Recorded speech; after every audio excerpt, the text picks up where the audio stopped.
Good morning from Chicago, and welcome to PLMA's 2014 Store Brands Reality Trade Show. I'm Jody Daly, and with me is PLMA President Brian Sharoff. And today, with our floor reporters and special guests, we are going to be bringing you direct from the floor coverage of this year's show. And it's quite a show, too. You know, we have more than 2,700 exhibit booths. It's the largest private label show ever presented by PLMA. And you say that every year. Yes, and because it is the largest every year. The show stretches across the two main halls and then occupies all of Sky Hall. Registration is in the conference center, where there are hundreds of people waiting to register. And again, if you have not registered in advance, urge you to come on down, get your registration paperwork done so that you can come on the trade show floor. Well, I've got my badges. And as always, as you know, I love to scoot around the show floor before it opens and get an idea what the visitors are going to see in the next few days. So take a look at this. Salut, hola, hey. I'm just trying to say hello in all the different languages because this year we have over 500 international exhibitors, and that's up 20% from last year. So why don't you come along and we'll visit some of them at their booths. So we're here with some folks from Peru. Esta señora quiere venir a saber de nosotros, pero tenemos que ir a trabajar. Esta es la quinta vez que Perú está aquí con 8 empresas diferentes. Ya, muchachos, tenemos que ir a trabajar, apúrense, no pierdan tiempo, por favor. Come on. That's Peru. And in case you don't know where we are, we're with the people from Denmark. Go!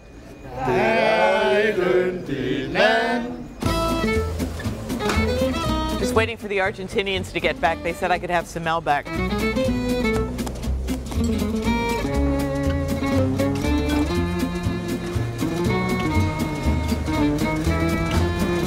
Ooh, South Africa. Wow.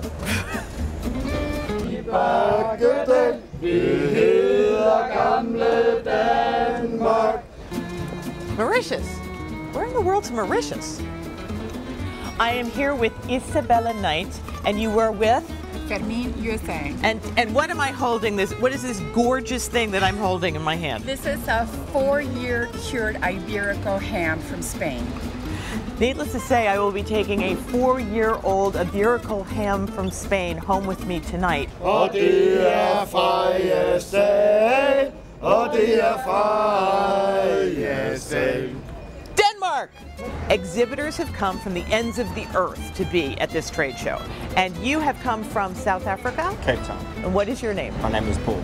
And Paul, I was looking here and you have some incredible herbs, spices, and teas. So in your country, how would you say we have the most incredible herbs, spices, and teas? We have the most incredible herbs, spices, and teas.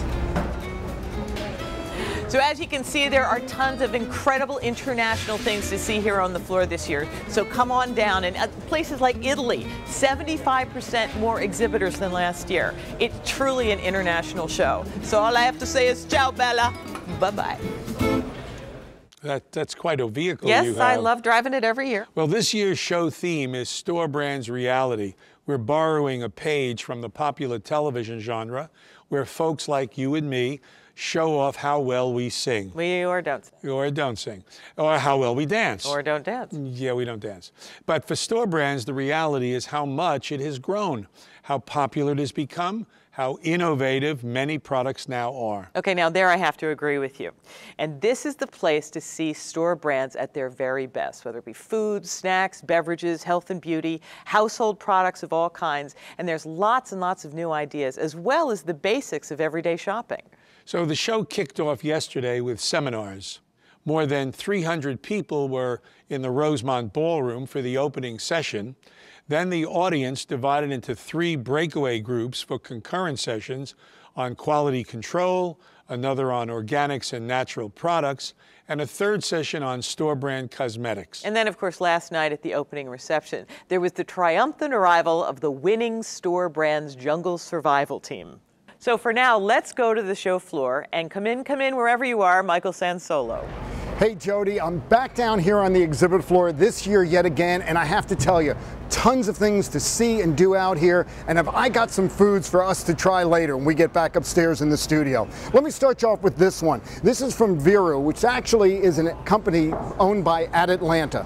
These folks, I mean, we all know quinoa is hot. It is something everybody likes to eat.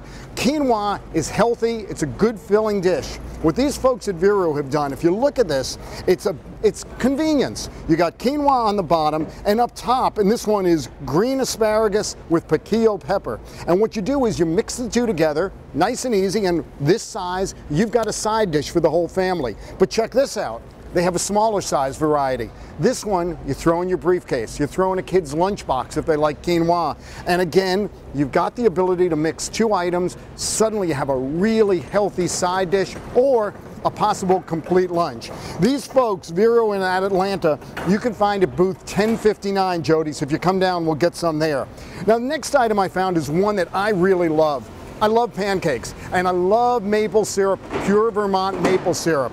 Well, at Butternut Mountain Farms, what they have done, you can't change maple syrup, it's a natural product. They changed the packaging. They put maple syrup in a plastic bottle that, again, it stands. It's got that flat head. Now, what's really cool about this, and we did demonstrate this a couple minutes ago, is if you give it a squeeze and you have a little kid at home, they're not going to drop maple syrup all over the place because it's a measured squeeze. So you give it a squeeze, you get a little bit of maple syrup to put on your pancakes, French toast, whatever you're going to use maple syrup. Butternut Mountain Farms, you'll find them in booth 4317. And the last one I wanted to show you, a really cool item that comes to us from France. This is from a company called, I got to read this because I'll never get it right, Darigal Gourmet. And they're down here in booth 3919. Now this is an infused oil. What you do with this, you're cooking a protein, meat, fish, chicken, whatever it may be. You take it out of the oven or you take it off the grill and you spray it with this infused oil at the last second. It gives it all the flavor of a marinade and you get tremendous aroma at that point. Completely natural product. This one happens to be chili. The maple syrup, I should say, is in booth 4317. So lots to see and do out here on the exhibit floor, Jody. Come on down, we'll have some good stuff to eat. Thanks, Michael. Now over to the non-food side where home and health products reign. Here's Tati Amara. Thanks so much, Jody. You know, I gotta tell you, it is really exciting out here on the floor. And as I was walking around and checking out all of the products, something really caught my eye at the Rubelia booth. Now, they've got all kinds of different products for hair coloring. Now, some women want to cover grays, some women want a rich gloss, but whatever the need may be, they've got the product for them at Rubelia, including packaging one of the hottest trends in hair color in this box right here. Now, a lot of the ladies like the highlights and some even like the lowlights, which are both very, very popular. But here's another very popular style of coloring your hair. It's called ombre. Now, it's best suited for, medium to longer length hair to get the right look. But ombre means shade or shading in French. Now, you might ask, why would you name a product shade or shading? Well, actually, because that's the perfect way to describe this technique of coloring your hair. It goes from the very darkest part of someone's hair all the way down to a very light color once you get to the tips. Now, this is a perfect product for ladies when they want to do something different from their hair, but they don't want to go to a hair salon. This product gives step-by-step instructions on how and where to apply the hair color. And to make it foolproof, they even give you all the tools you'll need to make it happen. So ladies can create that runway look right in their own homes. That's what's happening in beauty. Back to you guys in the studio. Thanks, Tati. Quality is always an important issue in store brands. Without quality ingredients, taste, and performance, consumers would not come back. Tim Simmons caught up with Lamont Rumbers, Senior Director of Quality Control at Sam's Club, to discuss what the industry needs to do now. Welcome, Lamont. You spoke at the Sunday seminar about quality control. What was the important message you were trying to get across? Well, I think the message that hopefully I got across was looking at quality that it is a strategic imperative and it is a business process. And the reason you look at it that it is a business process because it ties more into values as opposed to a culture of quality, food safety quality. If it's part of the values, that's something that's more aspirational and something that is sustainable, and an organization can get their arms around it. Is this a strategic imperative a difficult thing to achieve? You know what?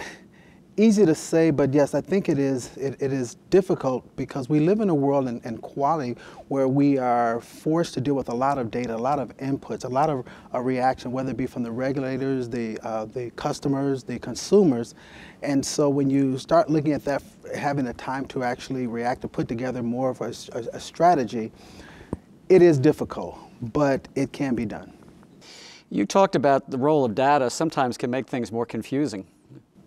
It can, but part of that, so you need the data. So one of the opportunities in the future in quality management is actually more expertise in understanding data. And part of that understanding data is actually understanding the process. And if you look at it from the application of knowledge being power, so that's where that data comes in, that transition. Mm-hmm. Interesting.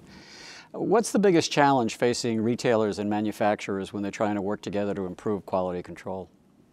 Trying to balance that value equation. You know, the supplier wants to control the cost. The retailer, the customer, they want more features, and it costs.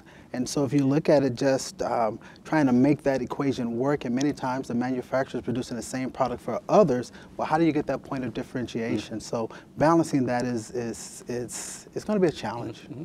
Thank you, Lamont. Thank you.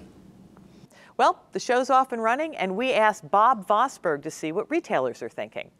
Thanks, Jody. I'm here with Bill Hamilton, who's an executive director of Associated Wholesale Grocers in Kansas City, and also with Greg Oldright, who is an executive director with Value Merchandisers Company, which is a subsidiary of AWG, handling specialty, natural, and organic foods.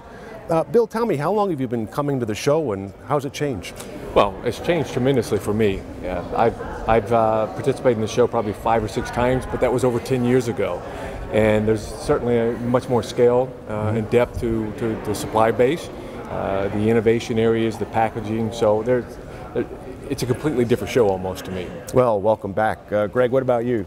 It's been about 5 years since I've been here, but to Bill's point, the depth of the show has really changed. I mean, we've really seen it dive into specialty foods, natural, organic. You're not just your same old cereals and beans out there. So, what is AWG looking for this year in terms of new products, trend watching? What's interesting to you folks this year? On the natural and organic side, we're looking to expand and fulfill the rest of our program. Look for more side dishes, look for more grains, look for more parts that just round out our whole entire program.